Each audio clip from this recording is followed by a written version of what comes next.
하나님의 말씀은 열왕기상 8장 1절에서 21절 말씀입니다. 6장에서 성전을 짓고 그리고 7장에서 성전에서 쓸 물건들을 만드는 것이 기록되어 있습니다. 자, 그러니까 이제 건물 외관도 다 됐고요.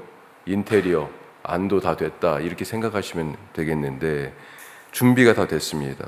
자, 그래서 오늘 8장에서는 언약궤를 메어다가 새로 지은 이 성전의 지성소로 옮기고 이 언약궤를 그 자리에 딱 지성소에 성전의 내소에 딱 안치를 시키니까 여호와의 영광의 구름이 임재하고 그래서 하나님이 여기 계시는구나 하는 것을 나타내시고요. 솔로몬이 이때 여기가 이제 여호와 하나님의 영원한 처소다 이렇게 선포하죠.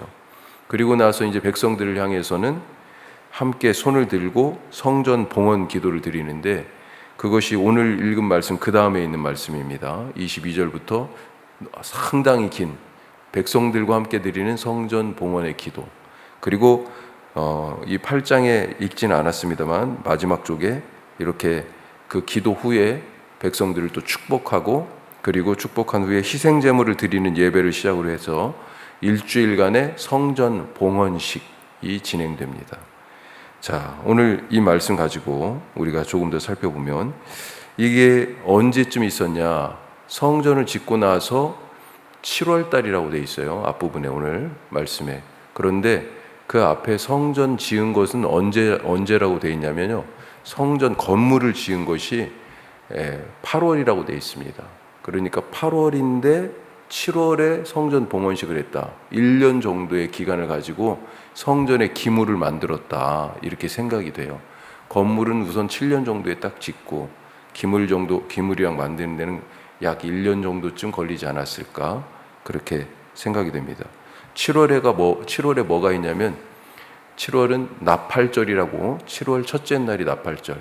새해를 알리는 이스라엘 사람들의 새해를 알리는 때가 7월이에요. 그리고 나서 7월 10일이 대속죄일, 그리고 7월 15일부터 21일까지 8일간 초막절 축제, 초막절 축제 전에 이런 일들이 있지 않았나 이렇게 생각을 해요.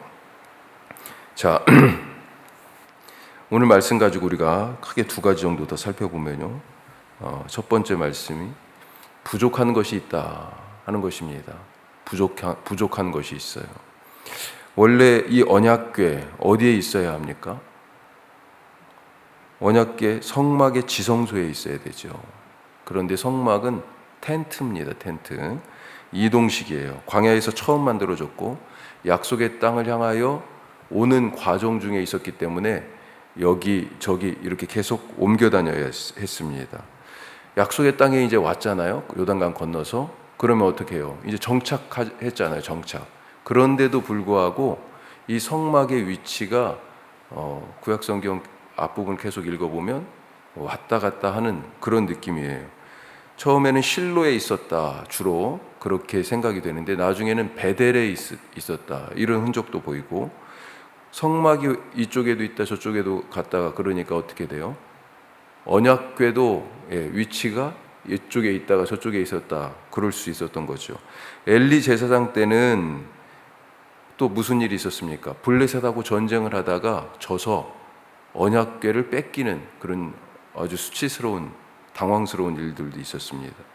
그런데 이 언약궤가 머문 블레셋의 도시들마다 아주 그냥 큰 일이 일어나죠. 재앙이 닥치고 블레셋의 다곤 신전 안에다 두니까 이 신상이 막 넘어지고 신상이 부러지고 그런 일들이 있으니까 두려워서 언약궤를 돌려줬습니다. 이스라엘에 다시 수레에다 태워가지고 돌려줬잖아요. 그 후에 이스라엘 사람들도 이 언약궤를 성막이 아직도 있을 거 아니에요. 어디에.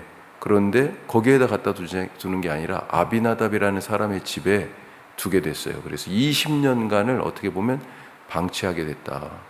그렇게 볼 수 있습니다. 그런데 다윗이 왕이 되자 했던 중요한 일들 중에 하나가 바로 이 언약궤를 자기가 점령한 예루살렘으로 그리고 예루살렘을 점령하고 다윗성이라고 이제 이름 붙였잖아요. 예, 이 다윗성으로 언약궤를 메어 올린 것이었습니다. 자, 언약궤는 지금 어디 있어요? 다윗성. 그럼 성막은 어디 있을까요? 지금 다른 곳에 있을 거예요, 아마. 분명하게 나오는 것이 사울왕 때 노비라고 하는 동네에 제사장들을 몰살시켰잖아요.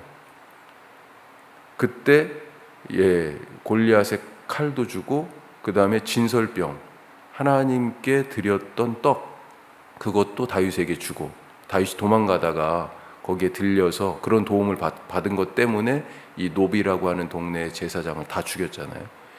그러니까 진설병이 있었으니까 거기에 성막이 있었던 거죠. 그런 거죠.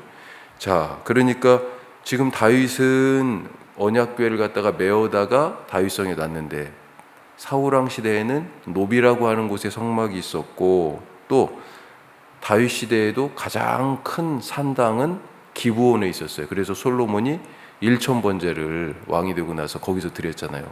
거기로 또 옮겨왔는지도 모르죠, 회막이. 자, 이렇게 지금 엇박자예요. 분명히 궤는 예루살렘에 있을 텐데 성막이라고 하는 텐트는 다른 곳에 있었을 것 같다, 이런 거죠. 그래서 다윗은 성전 짓기를 열망했습니다. 나는 이렇게 좋은 집에 사는데 하나님은 이렇게 허름한 텐트에서 살 뿐만 아니라 지금 언약궤, 또 광야에서 쓰던 텐트가 그때까지 지금 계속 성막을 쓰고 있는지 모르겠지만 낡았다, 이거죠. 결국 솔로몬 시대에 7년이 넘는 공사를 거쳐서 성전이 지어졌습니다. 성전 건물이. 자, 중요한 건 이제 이 다음부터예요. 성전 건물은 지어졌는데, 그런데 아직 부족하다는 거죠. 부족한 것이 있습니다. 건물만 지어졌지 희생 제사에 필요한 다른 것들이 갖추어져야 되죠. 그래서 1년 가까운 정도 이 성전에서 사용될 기물을 만들었어요. 그게 바로 앞장 7장의 말씀입니다.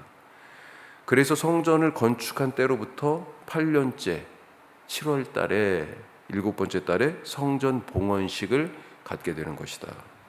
자, 이제 성전 봉헌식을 갖게 됩니다. 그런데도 불구하고 아직도 부족한 것이 있습니다. 성전 잘 지었고 기물들도 다 갖추었어요. 그리고 사람들도 있습니다. 누구요? 제사장도 있고 레위 사람들도 있고 성전에서 일할 사람도 이제 다 준비가 됐어요. 그런데 뭐가 부족합니까? 아직도 뭐가 부족해요? 하나님의 임재가 부족한 거죠. 하나님의 임재가 없습니다. 하나님의 임재가 없는데 어떻게 성전이에요? 아무리 좋은 건물과 금으로 번쩍번쩍거리는 그런 기물들, 헌신할 수 있는 일꾼들, 그 어마어마한 크기의 놋바다, 어제 말씀 나눴습니다만 놋바다 용량이 6만 6천 리터예요. 물이 보통 한 4만 4천 리터 담았을 거다 지금 그렇게 생각하는데 엄청난 크기죠. 그런데 하나님의 임재가 없으면 이 모든 것이 다 무슨 소용이냐는 것입니다. 이 집은 여호와를 위한 집이에요.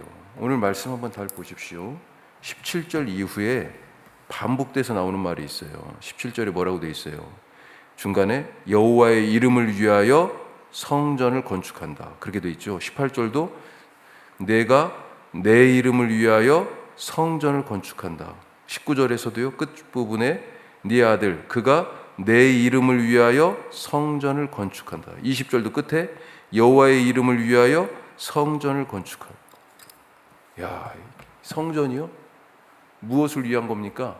여호와 하나님의 이름을 위한 것이에요. 예.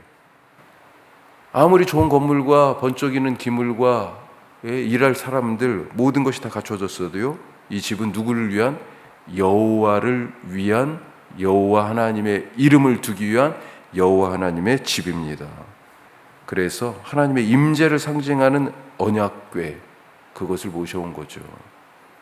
진짜 완성은, 성전의 완성은 이 언약궤에 있습니다. 언약궤 무엇입니까? 말 그대로 궤, 상자입니다. 2.5규빗, 1규빗이 이거 하나예요. 여기서 여기까지 2.5규빗이니까요 사실은 1m 한 20cm 정도 된다 생각하시면 되겠어. 2.5규빗, 1.5규빗, 70cm, 80cm 정도밖에 안 돼요. 높이도 그만큼 7, 80cm. 궤가 그렇게 큰 궤가 아닙니다. 이 언약궤가.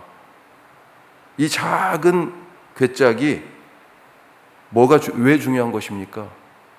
오늘 21절 말씀 보죠. 마지막 21절 같이 읽겠습니다. 내가 또 그곳에 우리 조상들을 애굽 땅에서 인도하여 내실 때 그들과 세우신 바 여호와의 언약을 넣은 궤를 위하여 한 처소를 설치하였노라. 아멘. 이 궤 목적이 뭐라고요? 여호와의 언약을 넣은 궤. 언약의 말씀이 지금 담겨 있잖아요. 하나님의 약속의 말씀 담겨 있고, 이 언약궤가 덮인 덮개, 뚜껑, 이걸 뭐라고 불러요? 속죄소라고 불러요. 그 위에 천사가 이렇게 둘이 양쪽에서 손을 들고 있는 거죠. 날개를 덮고 있는 거죠. 케루빔. 우리 성경 그룹이라고 번역되어 있는데 케루빔. 이 케루빔 천사들 사이에 하나님이 임재하신다. 언약궤 위에. 그렇게 믿고 있었죠. 한마디로 성전의 완성은 하나님의 임재고, 그 하나님의 임재의 핵심은 그 안에 담긴 뭐예요? 언약의 말씀이에요. 말씀. 겉이 다 완성되고 속도 내실 있어 보여도 하나님의 임재가 있어야 된다는 것입니다. 우리가 하나님의 임재가 없는 사업, 하나님의 임재가 없는 가정, 하나님의 임재가 없는 그런 성공, 하나님의 말씀이 없는 합격, 하나님이 함께 하시지 않는 인생, 하나님이 그와 함께 하지 않는 건강, 장수, 이게 무슨 소용이 있어요? 하나님이 임재하지 않으시면 잘 사는 것 같지만 항상 공허하고 늘 부족함에 시달린다 하는 것입니다. 하나님이 늘 함께 하시니까 다윗이 뭐라고 고백했어요? 여호와는 나의 목자시다. 늘 나와 함께 계시니까 내게 부족함이 없다. 하나님의 임재가 있어서 충만하게 은혜를 누리고 경험하는 그런 삶을 살아가시길 바랍니다. 자, 두 번째로 하나님이 맞습니다. 하나님이 정하셨으니 하나님이 맞습니다 하는 거예요. 성경에서 하나님을 최고로 사랑한 사람이 누구냐 묻는다면 저는 다윗 이렇게 말하고 싶습니다. 제가 예전에 인터넷 같은 데 가입하면 별명을 쓰게 돼 있잖아요. 닉네임을. 거기다가 다비드 이렇게 썼어요. 예. 대학 다닐 때는 동아리를 하나 가입했었는데 그 동아리 이름이 기타반인데 다비드 클래식 기타반이었어요. 다비드가 다윗이 어땠습니까? 한편으로는 연주를 했고 한편으로는 골리앗을 향해서 돌을 들었잖아요. 아주 멋져 보였습니다. 하나님을 최고로 사랑한 사람이 누구냐? 다윗이지 않았을까? 그 수많은 시편의 기도와 노래들, 다윗이 어떤 사람인지 보여주고 있죠. 자, 이 다윗이 성전 건축에 대한 열망이 대단하지 않았습니까? 성전 건축이 누구를 위한 일입니까? 아까도 읽었습니다만 여호와 하나님 이름을 두기 위하여. 여호와 하나님의 집이잖아요. 여호와 하나님을 너무 사랑해서 성전 건축하려고 했던 것입니다. 하지만 하나님이 안 된다고, 하지 말라고 거절당했습니다. 다윗의 마음이 어땠을까요? 사랑하는 사람으로부터 거절당하는 거 더 아팠겠죠. 하나님을 향한 사랑, 그 사랑이 이 성전 건축하지 말라는 그 말이 내 사랑을 받아주지 않는 하나님에 대한 그런 거절처럼 느껴지지 않았을까요? 자, 그런데 이 지점에서 다윗의 위대함이 있습니다. 뭐예요? 바울하고도 사실은 이 점이 좀 비슷할 것 같아요. 사도 바울. 하나님을 누구보다도 사랑했다고 하는 인물 중에 또 한 사람이 바울 아닙니까? 자기 병 고쳐달라고 기도했잖아요. 그런데 하나님께서 아예 들으실 생각도 안 합니다. 그거. 거절. 또 기도하니까 또 거절. 나는 하나님을 이렇게 사랑하는데 그래서 이렇게 지금 전도 여행 다니고 이렇게 내 목숨을 내걸고 우리가 바울이 당한 고난 알잖아요. 이 고난도 기쁘게 감수하는데 하나님은 겨우 내 이 소원 하나 못 들어주시나? 아니 내가 기도해도 다른 사람이 병이 낫고 그러는데 왜 내 병은 안 고쳐주시는 거야? 그 거절에 대해서 엄청 실망하지 않았을까? 배신감도 느끼지 않았을까? 때론 하나님 원망했을 것 같아요. 다윗도 거절당했지만, 바울도 거절당했지만 실망하거나 왜 내 사랑 받아주지 않냐라고 하나님께 원망하지 않았습니다. 뭐라고 그래요? 그런 말을 직접 하진 않았지만 하나님이 정하셨으니 맞습니다, 하나님. 바로 이런 태도 아닙니까? 순종이지요. 자, 다윗이 성전 건축은 안 하지만 대신 성전 건축을 할 수 있도록 그래서 준비합니다. 자기가 이건 하지 말라고 그랬으니까 안 해요. 순종해요. 아쉽지만 그렇지만 자기가 할 수 있는 한 최선을 다하는 거예요.